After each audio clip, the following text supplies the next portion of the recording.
Well, hello everyone. Welcome to the hashtag full review of Playmobil's USS Starship Enterprise from Star Trek.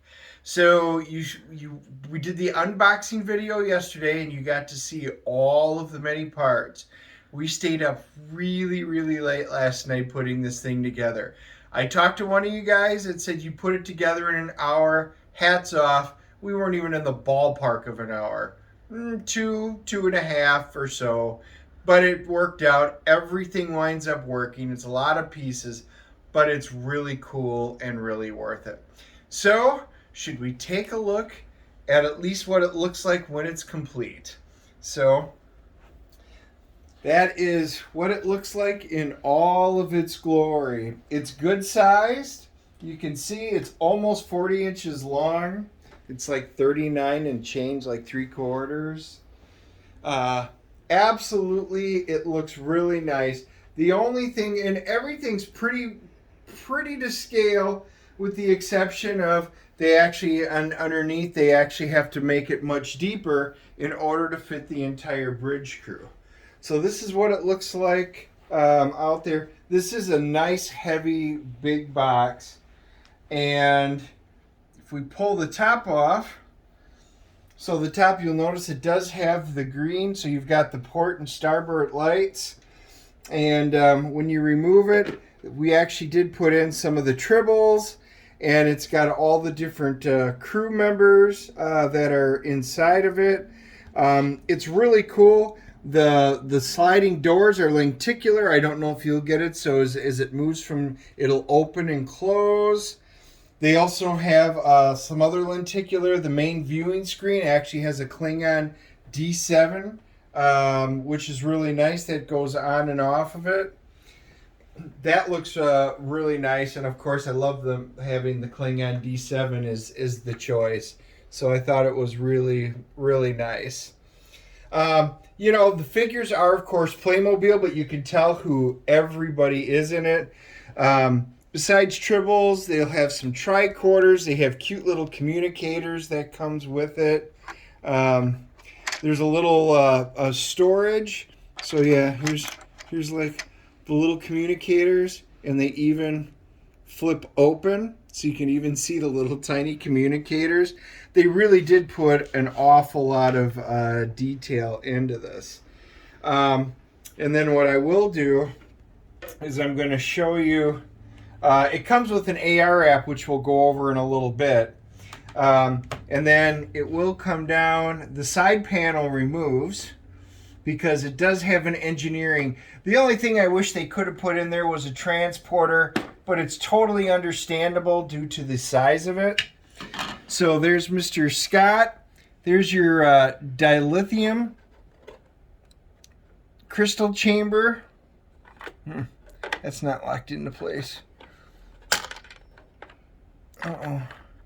So the dilithium crystal actually has to be properly seated into the dilithium crystals.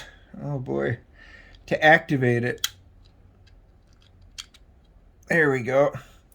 So the dilithium crystal, so that's the rear end of it. So then when you slide it in, see, the chamber lights up, which is cool.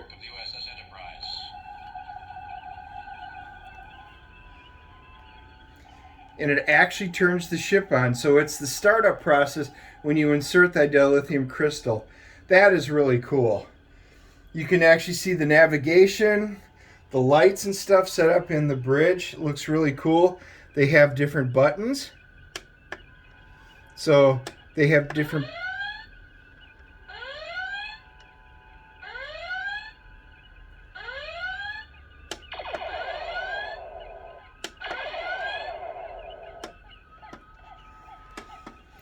So they have some cool workable ones with buttons on there. There's actually a button you can turn the ship on. You can hear the warp engines going. The warp nacelles, they actually have the rotating lights, and they work together, and they spin the proper way, going backwards. So there is an awful lot of detail to this. It actually looks great from the front, from the side. There is a lot you can do. This baby does take up a bit of real estate, so you do have to have room for it. Don't know where I'm going to quite put it yet, but I will definitely be finding room for it.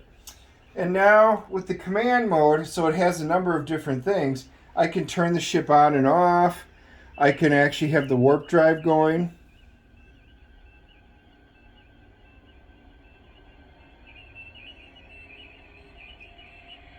If there's one tiny complaint I have, I wish the sound was a little bit louder on it, because the volume's already up.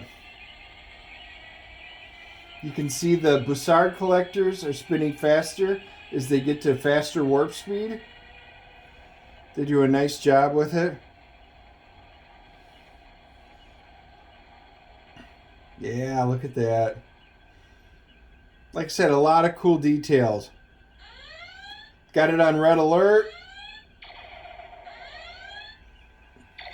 Got our photons firing, lights and sound effects. You can run astrogation. You can have just shut the lights down. You can have the bridge ambient sounds running. This is Captain Kirk of the U.S.S. Enterprise. Live long and prosper. There's Mr. Spock talking. So you can see they've got a bunch. They got warp nacelles. So they've got a lot of different things that you can do within the app. They have couch mode.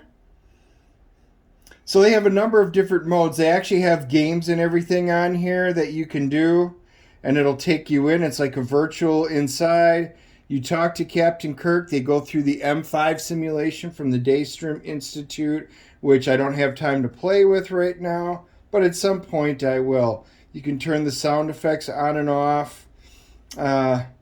Needless to say, there is a lot that you can do with this.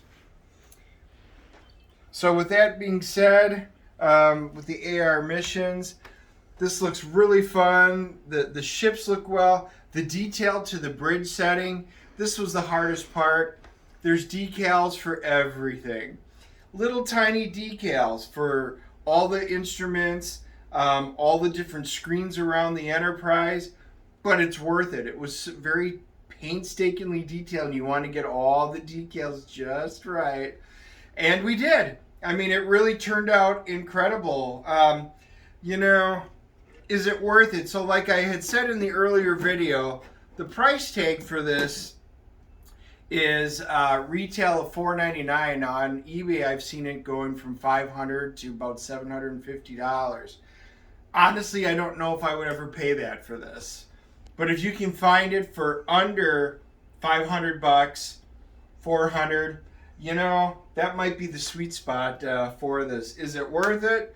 Yeah, this is actually really cool. I'm really glad my wife talked me into it. On my CGC scale, I'm probably going to give this probably a 9.0. Other than a couple of really minor things, this is a really nice piece of equipment. It's fun. It'll probably go hand in hand if I ever feel like sitting down and playing. I do have the Mego Starship Enterprise with all the figures and stuff like that. It might go really well with it. But I'll find room for this. This is definitely worth having. Hopefully, I did back the Tomy diecast USS Enterprise, which will ship probably August of next year. And it's 36 inches diecast with all the lights. Be kind of fun if I can find a place where I can put both of them. So anyway, just wanted you guys to see the Playmobil. This is a really, really nice toy. Kind of expensive for a toy, but for us adult collectors and kids at heart, this is definitely worth getting. So as we check off, make sure you guys smash the like and subscribe button. Make sure if you don't already subscribe to the DNA channel as we go through our comics, movie reviews, and of course we do fun toy reviews. And then I know we'll be doing a little live stream later, so until then, live long and prosper.